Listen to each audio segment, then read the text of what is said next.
Nike stock is down 7.5% year to date. It is trading in the mid-range, but is it an undervalued buy now? Let's analyze this stock. Let's look at the historical performance of Nike. Let's jump into their top line, their bottom line, net income growth year on year. We're going to look at how healthy this company is, their total cash versus their total debt. We'll also compare how they've performed in the footwear industry on a total return basis versus some well-known competitors. And we'll look and take a peek at whether institutions are buying or selling this company. And as always, we'll look at some very important financial metrics that you need to understand before buying Nike. And we will, as always, run them through our stock valuation model, getting to our intrinsic value and finding our acceptable buy price given our investor margin of safety. Now, it is down 7 to 8% year to date, and it does have a yield forward-looking of 1.35%. Now, over the last 10 years, you would be up on your position around 176%, and we can see it did peak towards the back end of 2021 at around $180. So is this a company that is going to double over the next few years, and can we see our yield on cost move further and further to double digits that we like to see on the channel? So let's jump straight in. Now let's take a look at the income statement, top line growth, bottom line growth as well. Now on the top line revenue, we like to see between 3 to 7% year on year. 39 billion in May 2019, and from their latest annual report from May this year, 51.2 billion. So some very nice growth, in fact, over the last 5 years. On a more granular level, we do see some hiccups and inconsistencies. 2019 to 2020, we do see the top line fall, but then it does pick itself up back very nicely in 2021 before an increase again consecutively for the next 2 years. So over the last 5 years, very nice to see some nice growth, and we'll look at the last 10 years shortly percentage wise. Bottom line, what story does it tell us? Well, 4 billion reported in 2019.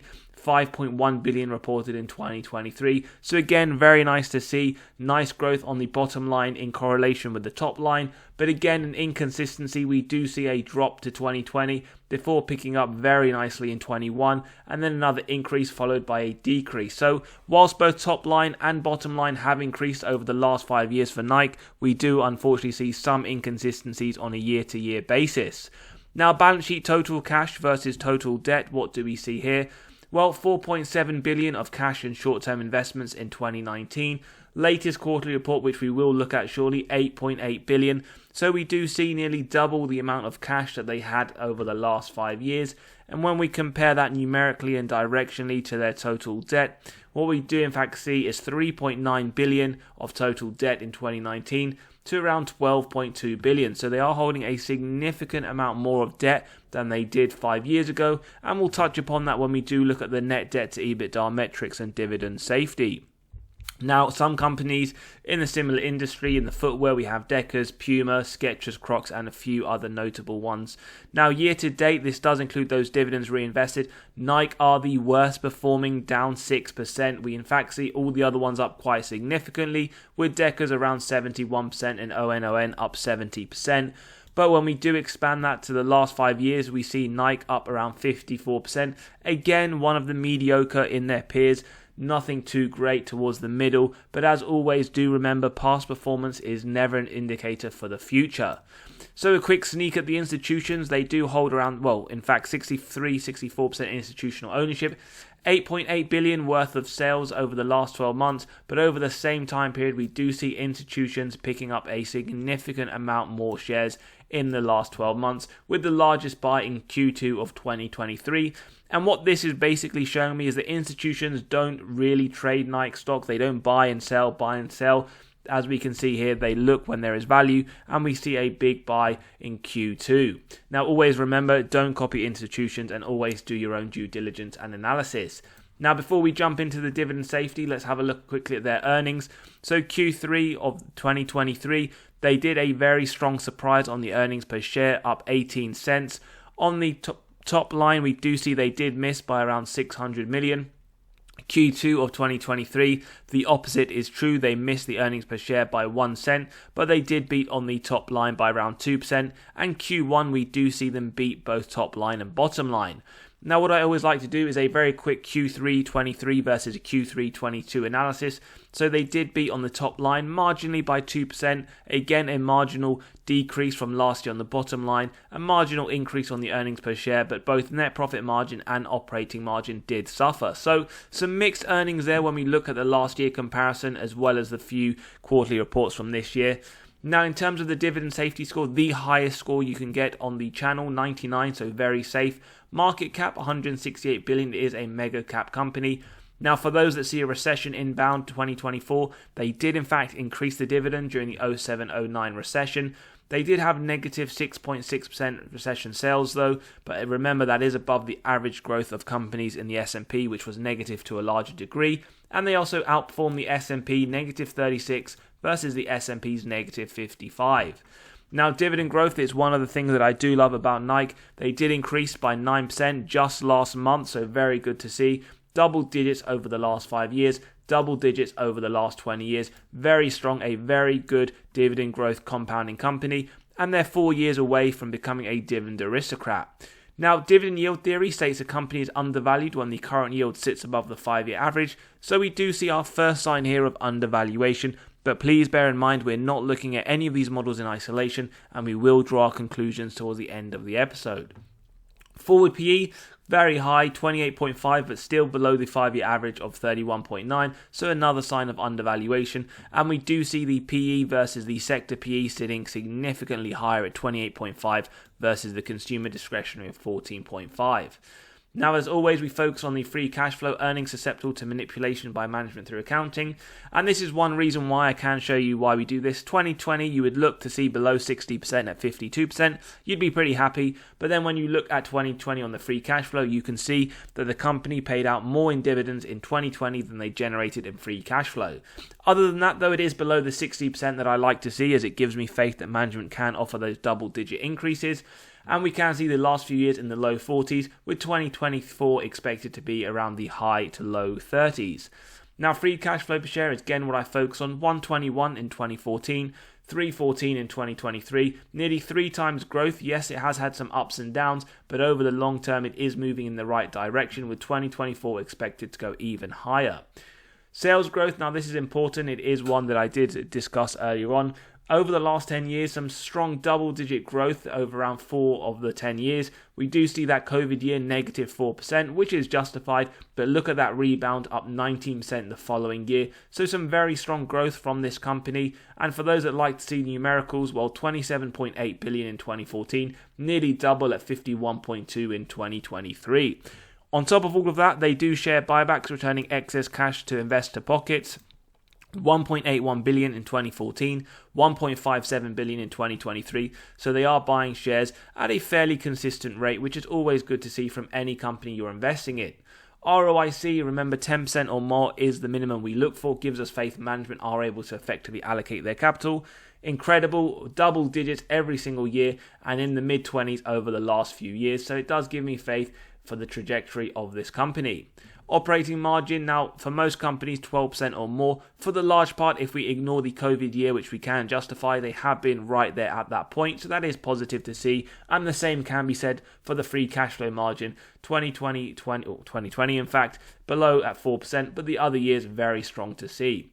Now, one of the things that I do like about this company is their strong balance sheet, the net debt to EBITDA signaling and highlighting this, earnings before interest, tax, depreciation, amortization, effectively shows us the number of years it would take the company to pay off all of their debt net of cash on hand.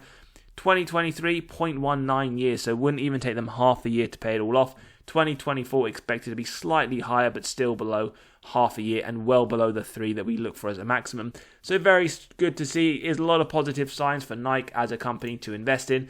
And now let's jump into the valuation, which is the most important aspect. Yes, it is a strong company, but is it of value? Do we see this as undervalued? As always, if you enjoy the content, value is being provided. Do smash that like button, hit the subscribe and bell so you are continually notified of these videos as they drop.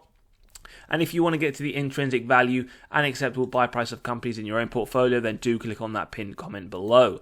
Now starting off with Graham's valuation. Now typically this is the first model we use, however for Nike and the way it is rapidly expanding, double digits nearly every single year of growth, it isn't one that I believe to be applicable. But if you did want to use it, you can include it, so I will show you the numbers. You put in the stock ticker NKE, the earnings per share, growth rate per analyst estimates, that current yield on AAA corporate bonds. Remember, the higher the yield, the lower the intrinsic value. It comes to $62. So moving on to the first model that I will be using for Nike in our valuation, we have the multiples valuation model. Companies in a similar sector and size, Skechers, Deckers, Puma, we have their stock price, earnings per share, PE multiple, we get the average, multiply that by the earnings per share of Nike to get a stock price of $81.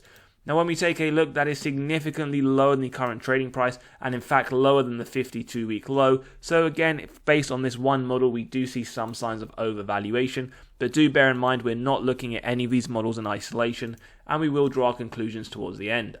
So the second model that we're using, the dividend discount model, where we have the yearly dividends. Now look at that incredible growth every single year, nearly double digits. Even 2023's 9% increase last week was very good to see. Average growth at 11%. Now forward looking, I'm estimating 7. People on here will say be more conservative, go for 5 or 6, and there'll be others who will say go a bit higher. So if you do want to play around with the percentages, then do grab a copy of the model below. Based on my estimates, it comes to a DDM price of $158. Now that is significantly higher than the current trading price, above the 52-week high that we see here, and slightly lower though than the all-time high that we did see for Nike. So some nice signs of undervaluation. We then move on to the third model we're using, the DCF model, with our free cash flows year on year. Average growth rate of 40%, with analysts estimating around 14%. With our discount rate, we get the present value of future free cash flows and terminal value. Add together with the cash, subtract total debt, get to the equity value, divide by shares outstanding. We get a DCF price of $135. Again, slightly higher than the 52-week high, showing some nice signs of undervaluation in the current market. Now, as always, the intrinsic value is just the average of these models that we have gone through, and in today's episode it is the 3, excluding Graham's valuation. And if you do enjoy the content, value is being provided, do smash that like button, hit the subscribe and bell button so you are continually notified of these excellent videos as they drop. And if you do want to grab a copy of the model to run through this yourself, then do click on that pinned comment. So the intrinsic value for Nike is coming to $125, with the current price at $110. As always, we start off with a 10% margin of safety. If we believe those 3 factors to hit for Nike: wide moat, strong financial metrics, good forward-looking data. Now, you could argue that Nike does tend to trade for a premium. You could argue, in fact, 10% is sufficient. Well, for a 10% margin of safety, you would be looking up to $112, and we can see it's currently at $110. Those looking at 15%, you'd be looking at $106. Those looking at 20%, $99, and those looking at 25%, $93. Now, $93, as we can see, is still well within that 52-week range, and it does offer you a 25% margin of safety. Now, what do Wall Street say? Well, they believe the share price over the next 12 months to hit around $122, slightly lower than our intrinsic value, but they do see some nice upside to the current trading price. As always, though, let me know your thoughts on Nike. Is it one that you do believe to be undervalued currently? Is it one you will be waiting for it to drop? Or do you see this having some significant room to grow in 2024? As always, do hit that like button if you've enjoyed today's episode. Let me know to bring out more of the similar content. Hit the subscribe and bell so you do have these videos as they drop on a daily basis. And as always, if you do want to run through companies of your own or on your watch list, the intrinsic value and acceptable buy price, then do click on that pinned comment below. As always, have a great day. Catch you on the next episode and take care.